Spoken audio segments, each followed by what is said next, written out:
In the winter season, around December 25th, the people celebrated the winter solstice. And so the winter solstice would come about somewhere from December 21st all the way to around January 6th or so. And so the people of the north would celebrate different holidays, have different occasions based upon the winter solstice. In the wintertime, there is a period where there is no light. You are literally in darkness 24 hours of the day. And this stretches for a period of time. Now, could you imagine if you're living in Alaska or living in Canada or living in Norway and you don't have central heating and the cold is outside, it's darkness around you. People are dying from disease. It's a terrible time, and every family would probably lose somebody, or they would know of somebody dying from the cold and disease during that season. This is the winter solstice.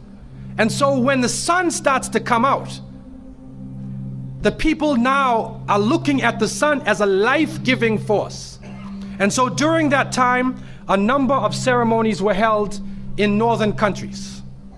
In the far north was the Feast of the 12 Nights, which stretched from December 25th to January 6th. Also in ancient Greece, there was the Bacchanalia, which was held for their god Bacchus, the god of wine and sport and play. The Romans had the Saturnalia for their god Saturn, their main sun god Saturn.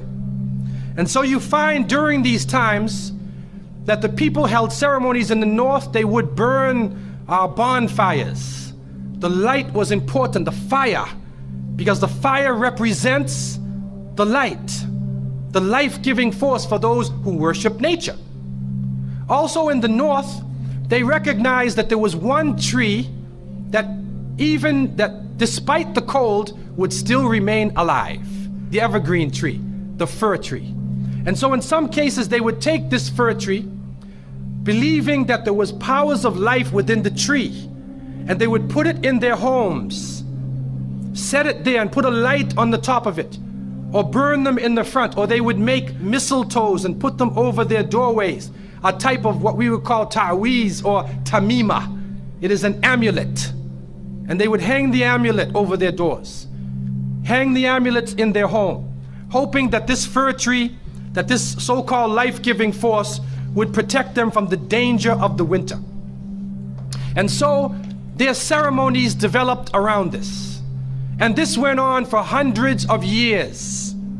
We also find in the ancient northern countries, and the Druids of the north, they carried out special ceremonies surrounding the mistletoe and surrounding the fir tree and the beliefs, and they would meet within circular areas.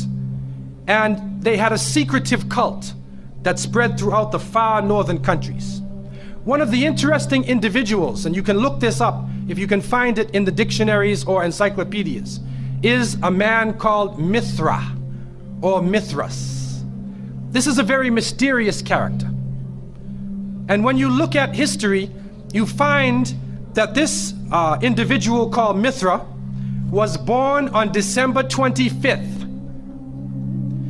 His day of the week was the 7th day of the week, that we still call Sunday.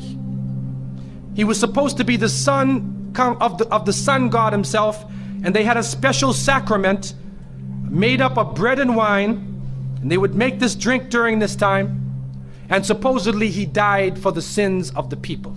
Sounds familiar, doesn't it? But when you try to find Mithra or Mithras in the encyclopedias, they, through state intervention, erased the name. Why is this?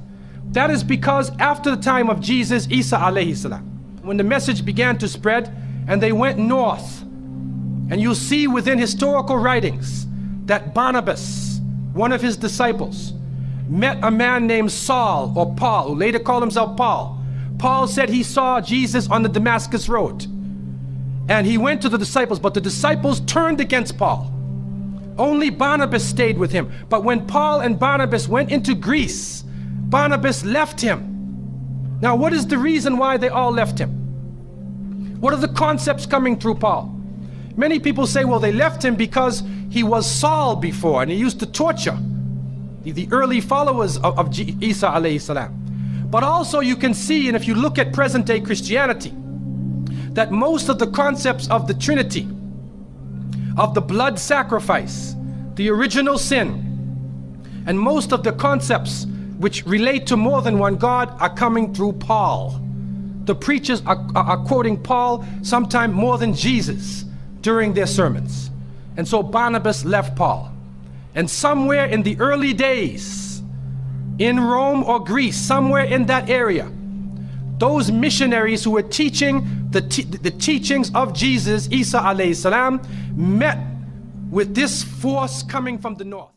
يا رب قد ضاقت علي ملامحي وبقيت وحدي في الذنوب أعاني